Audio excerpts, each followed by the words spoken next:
এই ভিডিওটা দেখলে আপনারও গায়ে কাঁটা দিয়ে উঠবে। মা কত জাগ্রত, সত্যি যিনি এই প্রতিমাটি বানিয়েছেন, সত্যি তার মনের মধ্যে মা সত্যি বিরাজমান।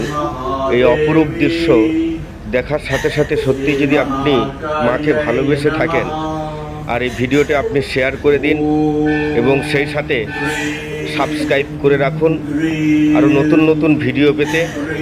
আমি আরও তুলে ধরার চেষ্টা করব এই ধরনের মাকে আপনাদের কাছে আনার জন্য। সত্যি অসাধারণ, চোখের দিকে তাকানোর সাথে সাথেই আমার গায়ের লোমগুলো সত্যি খাড়া হয়ে গিয়েছে। সত্যি জয় মা, এই পৃথিবীর সবাইকে তুমি ভালো রেখো মা, সবাই যেন তোমার কৃপা পেয়ে যেন সবাই সুস্থ থাকে। ที่เขาไม่ได้รับความเป็นธรรมถูกเอารัดเอาเปรียบโดนรังแกโดยใส่ร้ายป้ายสีในเรื่องซึ่งเป็นความจริง